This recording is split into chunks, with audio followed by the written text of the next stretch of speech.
What is up, everyone? Welcome back to my channel. My name is Jameen. I'm the owner and founder of Visionary Accounting Group, where we specifically service nonprofit organizations. We partner with these organizations to help them implement strong accounting practices and to build out their financial operations. And so in the last video, we talked about some of the benefits of being audited, right? Whether or not you have to be. Now, in today's video, we're going to be talking about what to do when you have to be audited, right? Meaning, when is it required? So let's get started.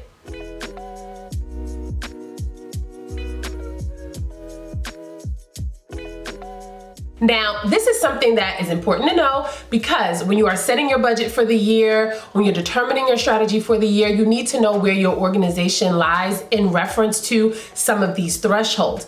Because if you're ending the year at a certain amount and that means that you're triggering an audit, you want to be prepared. And so we're going to be going over 3 of those categories that you need to be aware of when it comes to being audited, and I might have an honorary mention in there for you as well.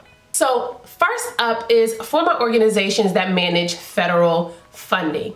If you manage federal funding and you hit the threshold of $750,000, you are required to get an external audit. Now, this is a federal requirement. It is something that is not up for debate. And so if you do manage federal funding, you want to keep an eye on how much and when, if ever, are you going to hit that threshold so that you can be prepared.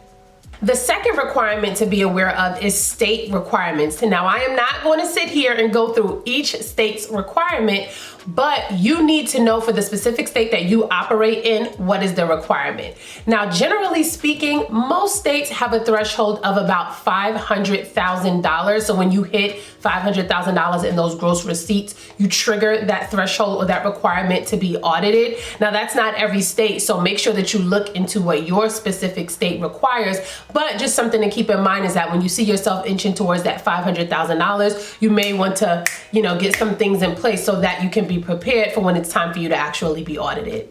Now, the third requirement is grant application requirements, and this one is a little bit tricky because it is dependent on the funder or the person who is actually giving this grant. It's not like a state or a federal requirement, but a grantor can decide that as part of their application process, you are required to submit an audit. For them, that audit report shows that you're trustworthy, you're managing funds well, right? And it just gives that stamp of approval by an external CPA, right? That external party. And so if you are going after certain grants, you want to be aware that some of them may require an audit. Now, for certain smaller organizations we work with where it just doesn't make sense to be audited, sometimes we will actually recommend that they don't go after that particular grant, right? But if it's a big grant or if it's one that's significant to your organization, it's something that you may want to consider. So I'd say that one is really up to the organization. Typically, we see management and the board will have discussions once they know that this is a requirement for a particular grant that they're going after. They usually discuss whether or not it's worth it because there is a cost associated, right? And so if you're going to take on the cost of getting audited, you want to make sure that it actually matters and is beneficial to your organization. So let's talk about the honorary mention, and that honorary mention is going to be your bylaws. So sometimes at the creation of the organization, the founders might decide that they want the organization to be audited at a certain cadence. So it could be every year, every 3 years, every 5 years, but they may put in those bylaws that at a certain cadence, the organization is required to be audited. Now, you might be asking, why would they even decide to do that? And honestly, it's really just to be transparent. After an organization has been founded and you've gone through different levels of management, different people, right? Sometimes you just want to make sure that things are still operating and supporting the initial mission that the organization was created to support. And you want to make sure that the financials support that and back it up. And so at a consistent cadence, the founders might say, no, let's get audited just to make sure that things are on an up and up. And I get it. As a former auditor and now working on the accounting side with organizations, I do see the benefit, but I always say you make sure you do that cost benefit analysis just to make sure that it makes sense. Now, if it's in the bylaws, that's something that really isn't up for debate. We have seen bylaws, right, updated, and so that really is something that the board and management wants to discuss.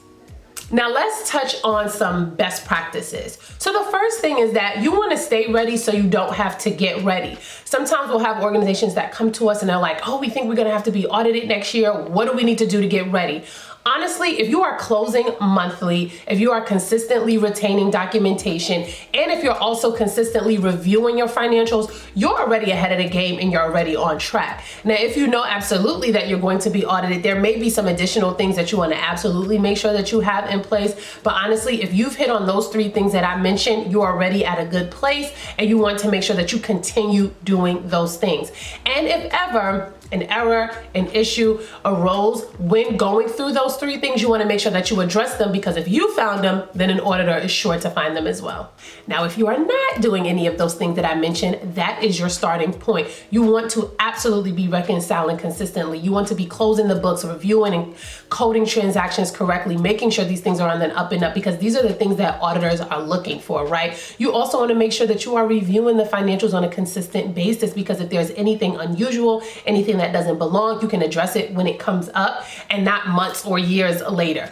Also, the auditor, they're going to be looking at these things. So you best believe if you aren't consistently looking at these things and catching errors, if there are errors that lie in those financials, 9 times out of 10, the auditor is going to catch them. And then at that point, it's a bit of a headache to try to address.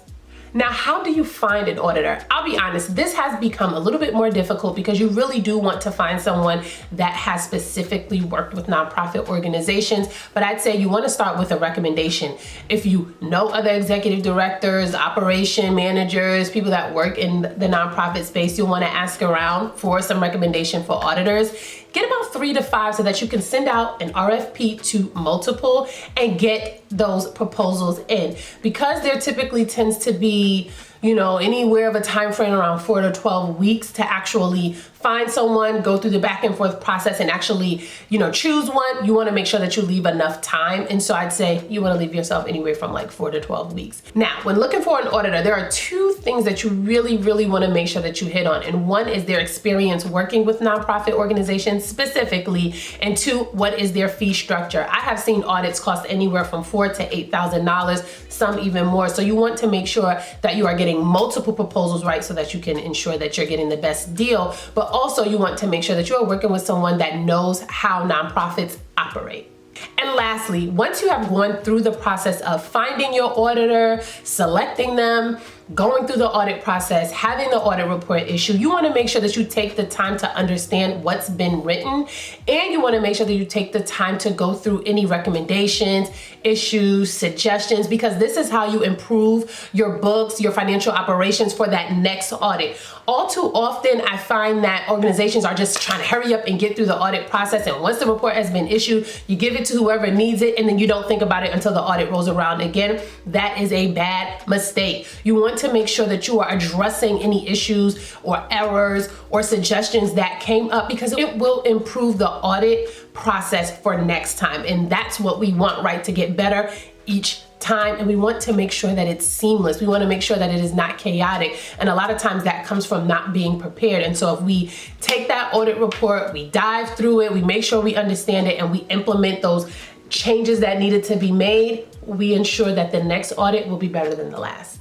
So I hope that this was helpful and really gave you some insight as to when you need to be thinking about the audit process for your organization. Now, if you plan to run a thriving organization and one that is growing, eventually at some point you will be audited. So this is not something that you want to leave to chance. You want to know when you hit that requirement so that you can keep your organization ready. If you've made it this far, thank you for watching, and I will see you guys in the next video.